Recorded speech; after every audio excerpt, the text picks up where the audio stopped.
Well guys, this is a 2022 Alfa Romeo Stelvio Quadrifoglio, and I found this vehicle in the pre-owned inventory of Mercedes-Benz of Bonita Springs. This is a very interesting vehicle. Alfa Romeo brought it in to the United States about a year and a half ago to compete with the high-end performance German vehicles such as Mercedes-Benz GLC 63 or BMW X3M. And I've done an X3M not too long ago, so today I'm going to take a look at this and see if it has what it takes to compete with the best. So if you're ready to go on this journey with me, let's go.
Well, for those of you who live in the United States, you might not be very familiar with the Alfa Romeo brand, but in reality it's one of the oldest auto manufacturers in Europe.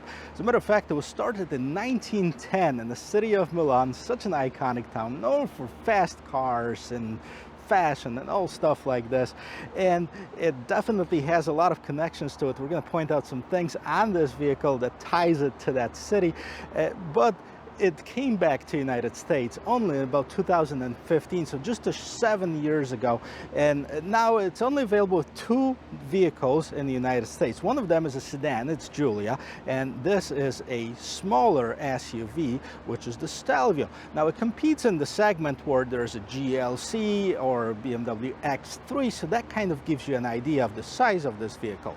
Now they also have the performance versions of both of those vehicles, and they call them the Quadrifoglio, which stands for a four-leaf clover. We're going to talk about the meaning of that symbol in just a little bit as well. So let's take a look at this vehicle up front, and first of all that pops is the color. They call it the Ochre GT Tri-Line, and I gotta tell you, let me know what you think about this color. I think that if you are brave enough to spend 90,000 plus on the performance SUV, you want people to know that this is special, so that color might definitely help you with that. Also, one of the things that makes this vehicle a performance looking vehicle too is the air exhaust, or the air exhaust on top of this hood. Such a cool looking one, kind of look like those shark gills, and they help to extract the hot air from the engine. You know, the whole hood comes together in this point right here, and you can see this is this upside down triangle, such an iconic grille for Alfa Romeo, and this is all open, allows for the maximum air to get inside of the engine compartment, help with the cooling. Also has this iconic Alfa Romeo logo on here, and if you look at that logo on the left hand side, you can see the red cross, and that signifies the city of Milan. That's part of their crest, so they incorporate it into their logo as well. And on the other side, some say it's a snake, serpent eating a man, some of them says it's a dragon. That also signifies, now that dates back to the medieval times where the knights wore that symbol on their shields, and those were the Milanese knights as well. So definitely a connection to that great and historic city. Now if you look right here, you can see this big headlight unit right here, very nice. It does have the daytime running light, kind of wraps around the entire light and ends right at the bottom of here, and then of course the fully LED lights. Now I don't see any fog lights on this vehicle, however it does have this headlight washer, which we still see on a lot of the European vehicles. So let's move down to the bottom portion of it, because that's cool and interesting. This is open, also allows for a lot of air to come in. It does have this part right here that serves as a shield for all the radar controls and the sensors for all the safety equipment, and of course it does have the front parking sensors, etc. Right at the bottom of it, you can still see this extension of that bottom fascia that kind of creates the splitter in here, and then you have this air curtain for more air to be able to pass through, get inside of this wheel well, help with cooling off the brakes, etc. But what really makes this car different than just a regular Stelvio is what hides underneath here. So let's pop the hood, let's see what powers up this thing. Well, I gotta tell you, if you can say something about this engine, you can definitely say sexy, right? Take a look at this engine cover. It has the Alfa Romeo script on the sides, V6, 90 degrees, the Quadrifoglio, which is the 4-leaf clover right on top of here. But what this engine is, it's a 2.9 liter V6 twin turbocharged engine producing 505 horsepower, 443 pound-feet of torque. Now it is mated to a very crisp 8-speed automatic transmission, and because this vehicle used some lightweight materials, it helps this power plant move at 0 to 60 in about 3.6 seconds. So Alfa Romeo claims this is the fastest SUV in its class. Now, what's also interesting that this one is the Q4, which is an all-wheel drive, and it can send the wheels to either the rear wheels only, or it can distribute the power to all 4 wheels as well. So that's pretty cool. But just the design of it, take a look at this strut tower brace right here. That helps with this rigidity of the vehicle, so that's going to handle a lot better. Okay, hydraulic struts right there, and then you can see these are the real air exhaust, the hot air exhaust that I showed you on top of this engine. That's pretty awesome. We're going to see how this drives. One other interesting thing about it, when I first started reading about it, a lot of people said that this engine is a Ferrari engine, 8-cylinder with 2 cylinders chopped off. Now, I dug a little bit deeper into it, and this is not. It has been, however, designed by the same person that was in charge of designing Ferrari engines, but it is not an 8-cylinder Ferrari engine with 2 cylinders chopped off. Well, the side profile definitely looks different than its German counterparts. Definitely looks a little bit more polished, smoother. It definitely looks European. Kind of reminds me of the Maserati Levante, if you ask me. And what's very interesting about, if you look at any of the performance Alfa Romeo, you can see this badge right here. That's the 4-leaf clover. And there's a story behind it, so let me tell it to you. Now, in 1923, there was a race car driver. His name was Ugo Sivocci. And Ugo was racing for Alfa Romeo, and he wasn't having much luck until one day on the way to the track he found the 4-leaf clover. He stuck it underneath his helmet. He won the race. So he attributed his success of winning the race to this 4-leaf clover. He started painting his race cars with the 4-leaf clover on the side. Ever since then, he started winning more and more races. Up until one day when he was practicing for the Italian Grand Prix, he still hasn't painted his car. He crashed and died during that practice. So since then, Alfa Romeo started using that symbol as their badge of performance vehicles, which is a pretty cool story. Not sure if it's true, but that's what I read, and that's pretty interesting actually. So when you take a look at this vehicle, you can see this wheel well surroundings, this fender wells. They're painted the same color as the rest of the car. Same thing with the bottom of it. It kind of plain, you know, I kind of wish that it had a little bit more of the pizzazz in it as far as the design of it. Maybe look, add a little bit more of the shiny black, maybe carbon fiber, kind of to break it up a little bit, but nevertheless it looks very interesting. What's also super interesting is the design of these wheels. Check this out, there's big circles right here. The wheels are virtually open.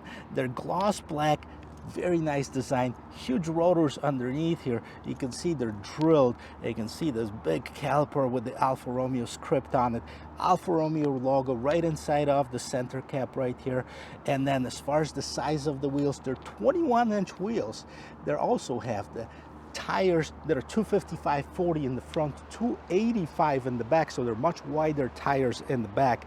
And you can see that by looking at this fender well right here, that's extended from the car to accommodate, to cover that width of the wheels. So that's pretty cool. What else do we have here? Mirror caps, nice shiny black. Turn signal indicator. There are heated mirrors with the blind spot assist inside of them, and then you can see this trim right around the windows. It's all blacked out, makes it for a nice cohesive look. Also black are the roof rails. Now you can add the crossbars in order to accommodate like a cargo box on top of it or something like this. It is equipped with a smart entry system. Okay, so you can see I touched it, the vehicle locked, and then I can open it just by sticking my hand inside of here.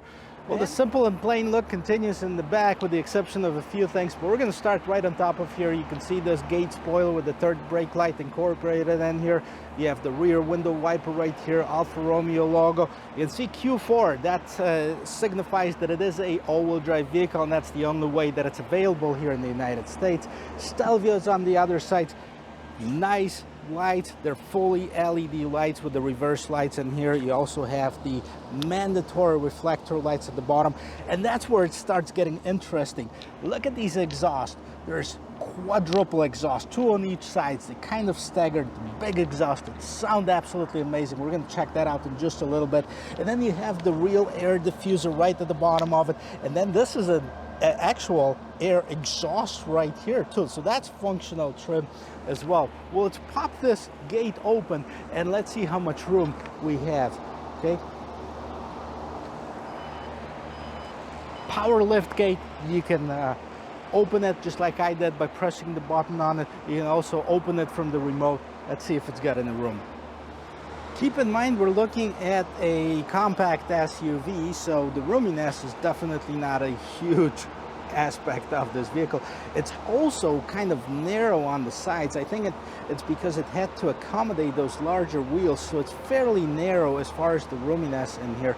Now, what's interesting, you do have the lights on both sides to illuminate that cargo space. You also have the charger, and you have those levers which you can pull to fold down the seats. Now, as far as the seats, you can see the 40-20-40 design, but you can only fold them down in 40-60 if you'd like to.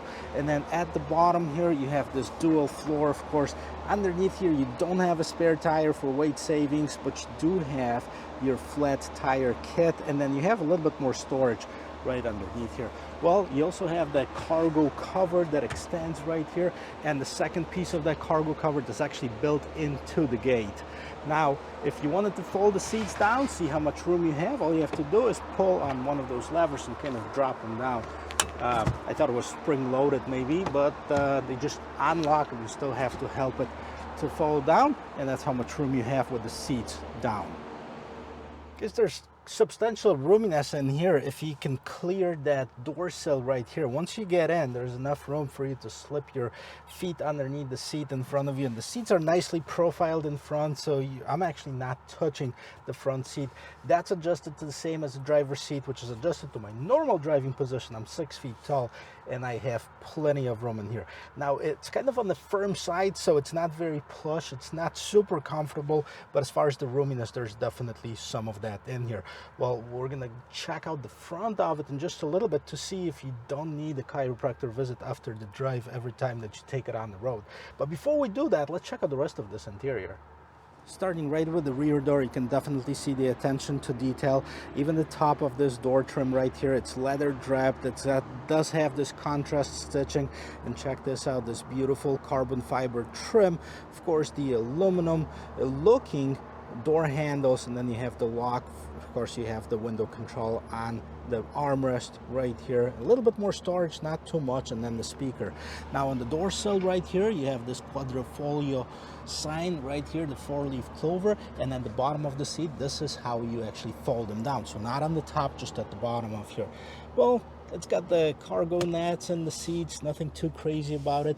Right at the bottom of here, you can see that you do have two USB-C ports, no, regular USBs, and then you have the heated seats. You also have the vents for the climate control for the rear passengers. The seats, I mean, they're not very profiled, and like I said, they're kind of on the firm side. And then in the middle of here, you have this armrest that folds out, and then you have actually your cup holders in here. So this is the back of it. Oh, one more thing. check this out. Because it is an all-wheel drive design, it does have this bump in the middle, so it's really a two-seater in the back, even though it does have 3 seat belts, but third person would be suffering. Let's check out the quality of this vehicle by closing the door. Okay, that's pretty cool. One interesting feature right here, you don't see very many luxury vehicle with the exposed keyholes, but this one has it. And right on the door itself, same design as on the back, of course. In addition, you have the memory seat settings. Harman Kardon, this is the brand of the stereo they're using, and of course you have the window mirror and lock controls, as well as that's where you open your rear gate. Okay, also have a clover leaf right on the door seal, and then you do have multiple controls for your seat. Now what I like about this too is that it extends to the front, and let's see which button does it, because I'm not really sure, but well, not sure. But look at the bolsters, look how deep those seats are. So is it comfortable? I'm not sure. I'm gonna check it out. I haven't really driven this vehicle other than the parking lot. Nice Alfa Romeo logo embossed right in here, and then let's jump inside of it and check out the rest of this. We're gonna start exploring this Stelvio Quadrifoglio in detail right now in the interior. Check this out. I love how this laid out. I mean, it is top of this, it's leather wrapped basically with the contrast stitching, and this carbon fiber trim, just beautiful. It kind of goes in the middle right there, and it continues right in this console. That looks absolutely amazing. Now let's take a look at a few things. First of all, the steering wheel. We're going to start off with that.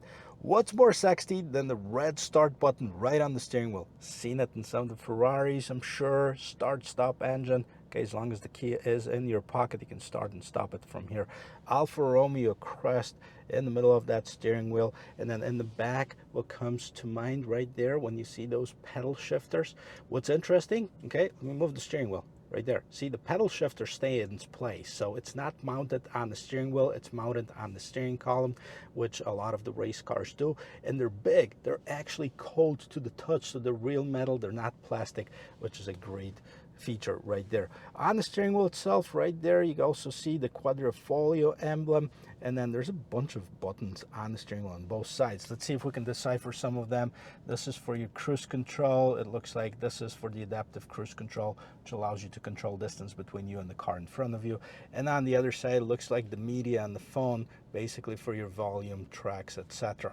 So let's take a look at the instrument cluster right there. So you can see this is not a digital instrument cluster. It has the regular analog readings right there. You have the tachometer on the left hand side, and then that's pretty cool because it says GD, which I believe it's the RPMs, right, times 1000.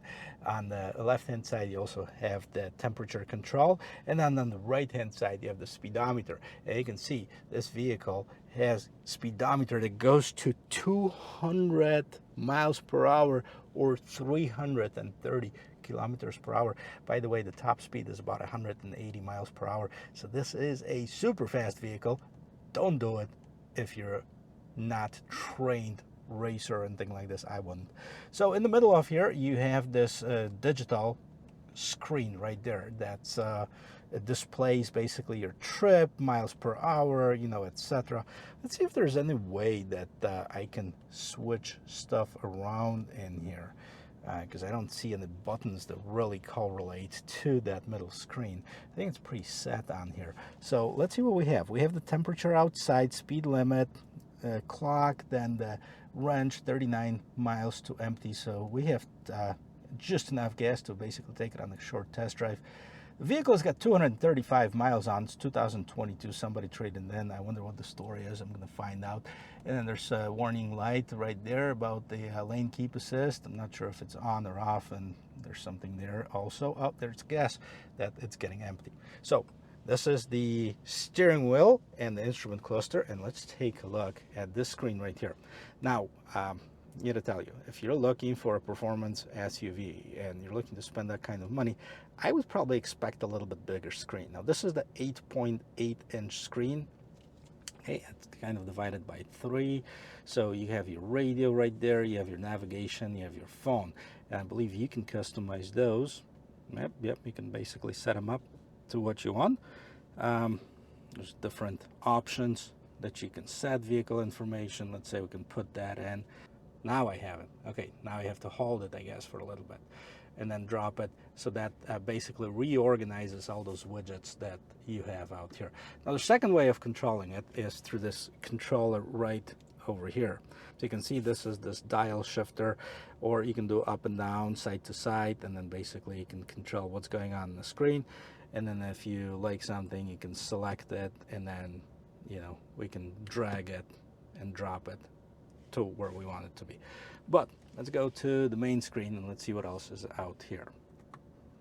Turn on this climate control. I mean, it is getting toasty in here. Okay, hopefully not too loud for the microphone. Let's see, right there. Okay, back to home screen.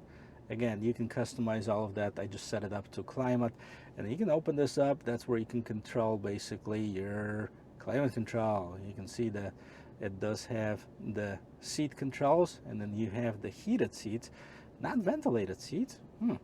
Interesting. I don't want heated. We're in Florida. Okay, ventilated would be nice. Not sure if that's an option that just wasn't added to it, but definitely should have one. Radio, Harman Kardon stereo. Okay, we can see if it can play it for a second.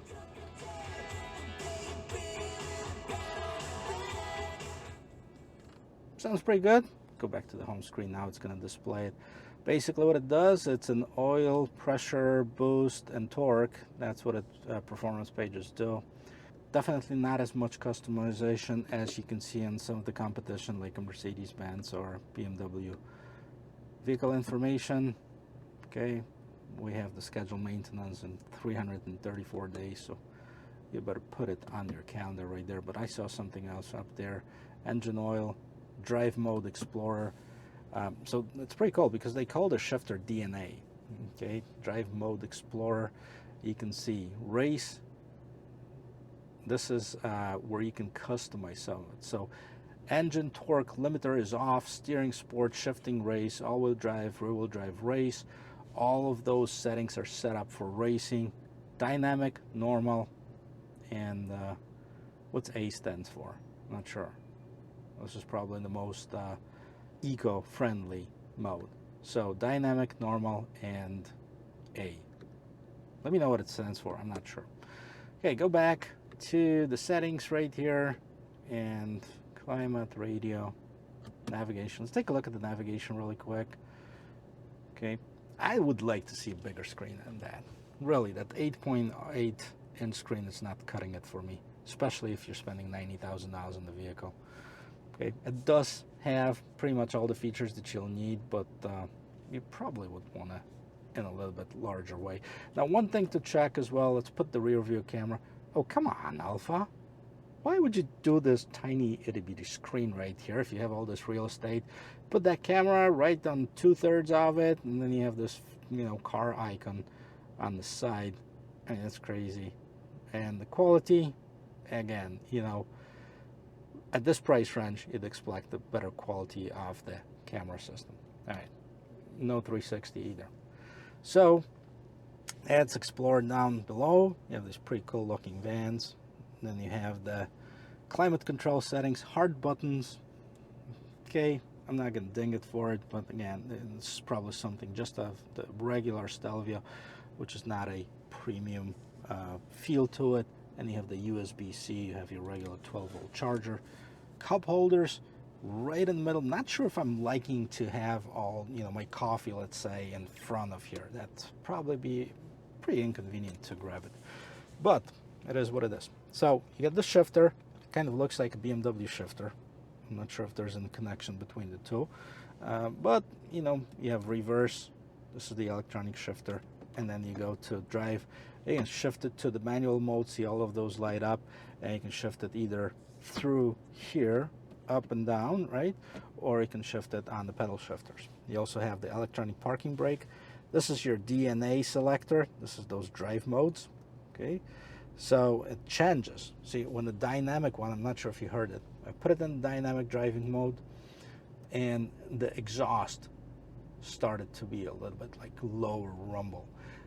And then you put it in the normal one and turns it off, and then you put it in the eco or the A mode, and kind of it's green. Now I wish it would stick on the screen for a little bit longer and kind of explain what it is, because it doesn't. But okay, that's not here. And I just noticed that you really have to look really hard that this button right in the middle of here, it's got the suspension button. Not sure if it does mean that it stiffens the suspension, or you know, whatever kind. Again, not very intuitive. What you see here, design is beautiful, just like, you know, a lot of Italian things. I mean, the design of it is very eye pleasing. You even have this designer Italian flag right in the middle of here. I already went over this. This is the controller from the infotainment system, and then you have the settings right here. You can check it out. Press this, and that basically takes you to setting for that home page. Screen off, you can turn it off. Go back to settings, display brightness, widget, reorder, resize, etc. So again, a fairly easy to use. Now, volume control, power button on the radio. If you don't know what to do with the keys, this is actually a pretty clever feature, especially that you have this beautiful carbon fiber, because you can basically just stick your key right here without it just rolling around here and scratching this beautiful carbon fiber.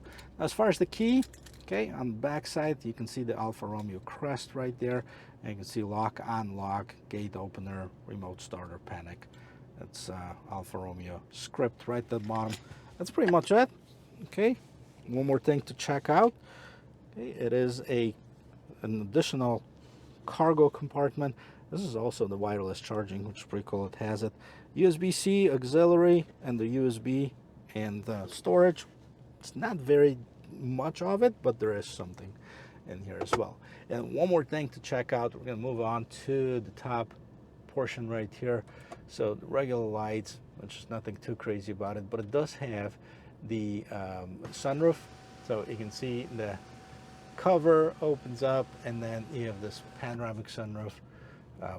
Press it one more time, the cover opens up even longer right there. There you go. I hope you can see it.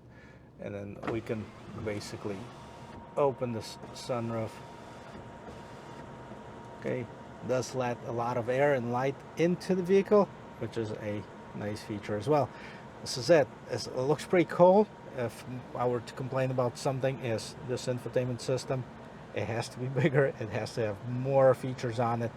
Definitely would make up for a nicer vehicle then. Well guys, the time has come to test drive this vehicle. Before we do that, really quickly, let's take a peek on the Alfa Romeo website, because I don't have a sticker for this particular one. It is on the secondary market, so I can already tell you right now that all colors on the Stelvio are optional colors. So this particular one, it's called the Ochre GT tricolor paint, is $2,200. The cheapest colors you can find is $330 for the red one, and then you go $660 for the black one, gray one, blue one. There's another red one for $1,200. This one, as well as another pretty interesting color, the green one. I think it's Verde something, forget what it's called. Yeah, Verde Montreal Tricoat is also $2,200. So I mean, the vehicle itself, it starts at just over $82,000, but with the destination charge, a few features added to it, you can definitely get over $90,000 in a split second. Well, in a split second, hopefully that's how fast we're going to go 0 to 60, and that's definitely what a lot of people say that this vehicle is, that it's fun to drive. So we're going to do that before we actually take it on the road.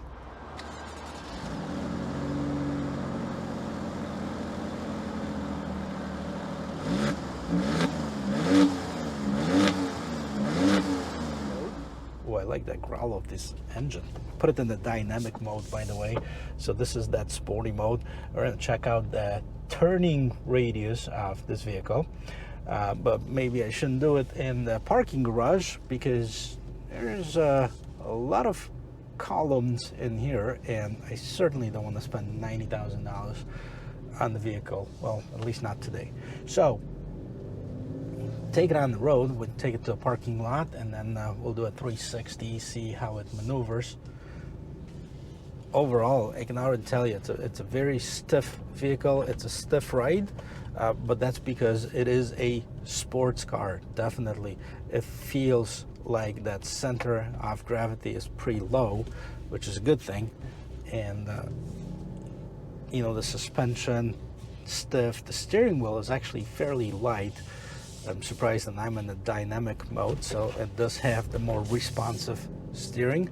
And of course, right here there's a lot of speed bumps, so we can test out that suspension a little bit. Yep, definitely the tires and the suspension, you can feel those on it, but you know, that's definitely gonna make up as far as the cornering and you know, holding on to the road, which is a good thing.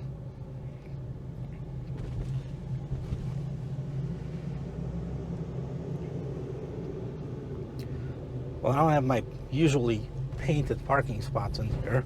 What I can do is I'll find a spot right here on this parking lot and basically do a 360 in the middle of it, kind of give you an idea of what the feel of the turning is. Right here actually sounds like a pretty good area to do that, and turn the steering wheel all the way.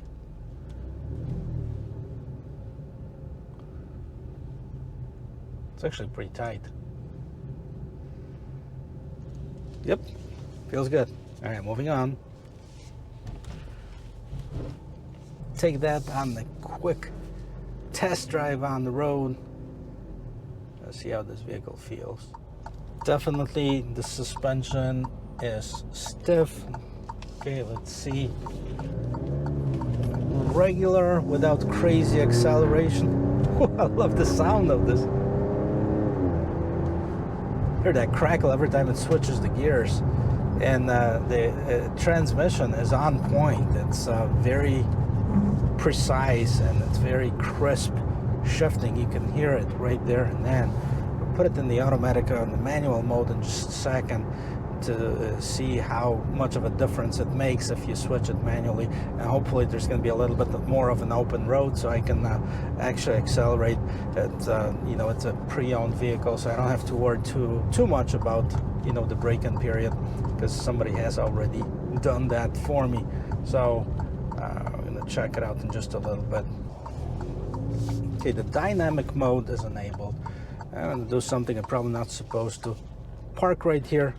Go.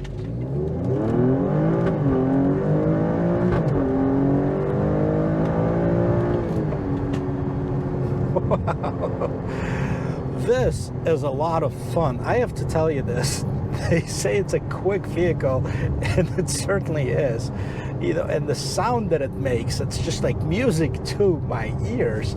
With that crackle every time it shifts that gear, it definitely floats and it gets up to speed really quickly. I'm not sure I did it in 3.6 seconds, probably not, but that was quick enough for me. And some people said they tested it at about 3.3 seconds, which is even faster. So very nice vehicle. And I have to tell you, I mean, I was a little bit concerned that this vehicle is gonna give my back a run for its money, and it's really not. I mean, it's stiff, but it hugs you. That bolster hug you really nicely, keeps you in place, but it's not overwhelming. Like, it's not so stiff that you're gonna have to see the chiropractor every time you take it for a ride, which is a nice feature too. Now I know why a lot of people were raving about this car. I was curious about it, so now I have my answer. It is really nice performance vehicle. Now, I like it. There's a couple things that definitely could use some work on. You know, one of the things is the whole infotainment system. You know, and some people might argue, says, hey, what do you need all this customization for? And really, you don't. I mean, if you're looking for a performance SUV and that's the only criteria that you have, then this one is very close to perfect. However, if you're comparing it to the competition and see what else is available in this price range, like the GLC 63S with this whole new MBUX and the BMW with their infotainment system, I mean, there is a lot to be improved on this vehicle as far as the infotainment system. But performance-wise, I think it's spot on, and it looks cool too. I mean, definitely, if you're looking for something different and you don't want to, you know, get something that you're familiar with, like a Mercedes or BMW, definitely consider this, because it might be newer, but it's certainly, you can feel that racing heritage of Alfa Romeo and Ferrari. combined. So that's probably as close to get to a Ferrari performance without breaking your bank and spending, you know, $250,000 or more. Now, yes, 90 plus thousand, still a lot of money, but that's a lot of fun. And if you can afford it, definitely check this out. Now we're going to turn around, take it over back to the dealership, you know, where we got it from, unfortunately. You know, this would be fun to have for a few days, but maybe some other time. Let's see, accelerate one more time. I got to do it.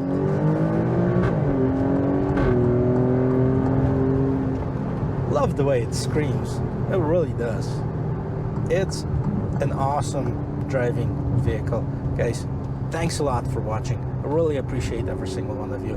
If you haven't yet, subscribe to my channel. Click that like button, keeps me pumped up. And until then, I will see you in my next video. Cheers.